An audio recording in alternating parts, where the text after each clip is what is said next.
There's a push to preserve one of Detroit's most historic homes, the two-story brick flat where Rosa Parks and her husband lived for nearly 3 decades. It sits at the corner of Virginia Park and Wildemere Street in a neighborhood off of West Grand Boulevard, not far from Henry Ford Hospital and the Motown Museum.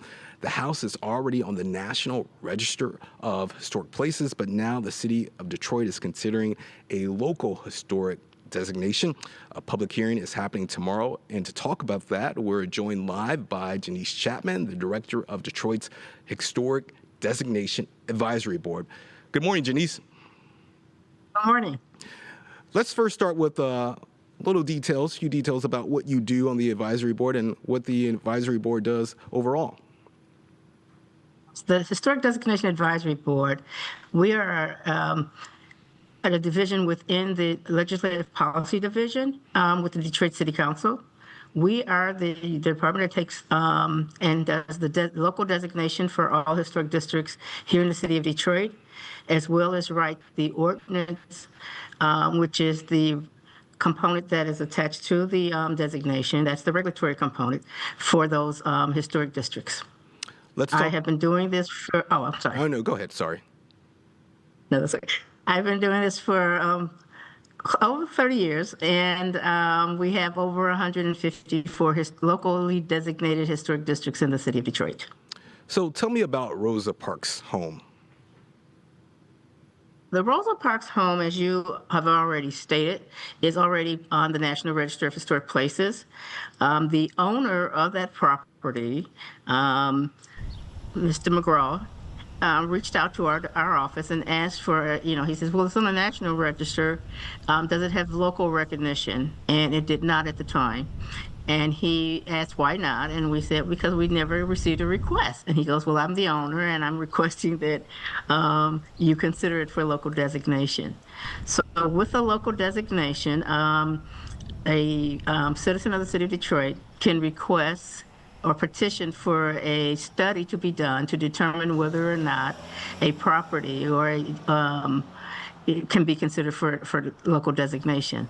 In the city of Detroit, all districts are considered, everything is considered a district. It can be a single family, as in this case with the Rosa and Raymond Park flags, or a multi-building district, which would include such things as Indian Village, Boston Edison, Russell Woods Historic District, Grand River. So those are the larger districts. It could also include a park. The Maharis Park on the east side of Detroit is a locally designated district. It could include a monument. The Bagley Fountain is locally designated. I don't think many people knew that. So it kind of runs the myriad of things that are considered historical, but also of historical importance to the city of Detroit, to the state, and in some cases to the nation. So what is the process to get that designation? Process is as straightforward. Like I said, a person can petition, send a letter requesting consideration for a local designation. In that letter, they should state why they feel that property or that site should be looked at and considered for designation. That request is sent to the clerk's office and is CC'd to myself or to our office, the Historic Designation Advisory Board, as well as to the district, the council district in which it's located. So you should reach out to your council member, find out what district you live in, and make sure that he gets a copy or she gets a copy, as well as the at-large president of the Detroit City Council. It is then placed on a pending list, and once we are ready to move forward, we send a reso to the City Council, letting them know that we're ready for the proposed study, at which time the City Council directs our office, our team, our staff, to deal with, to appoint 2 ad hoc members for the study committee. These are voting members of the committee, and they have the same powers that any of our board members have in determination, questioning, and voting for a proposed designation. The districts and our board consists of 9 members that are appointed by Detroit City Council and approved by Detroit City Council, and they represent the city of Detroit. So from every district, there's 7 districts, and there's 2 at-large council members. All right, thanks, Janice. We'll talk more about this in 90 seconds. We will be right Okay. back. Thank you.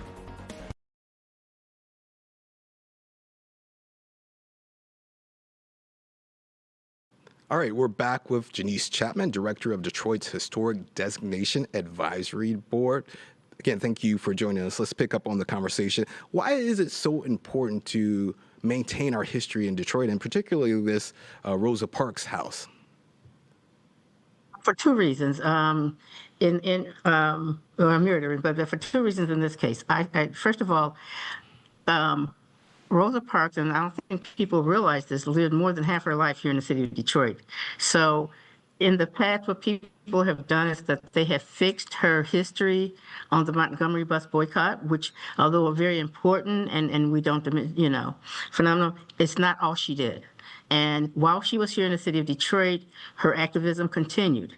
And so it's important that our young people and the people realize that when we're talking about Rosa Parks and our, this pioneer and this warrior who set forth and basically was known as the mother of the civil rights movement, that she spent most of her life in Detroit, and that most of her advocacy was taking place here in the city of Detroit.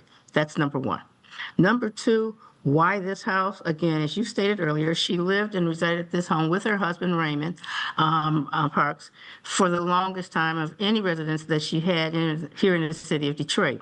What people are not aware of, I think, is that the activism of her husband, Raymond Parks, who was also an activist and was participating in the Scottsboro trial and advocating for that.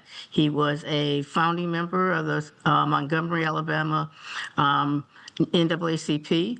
So that history is important. And then the most important thing, why do we do this?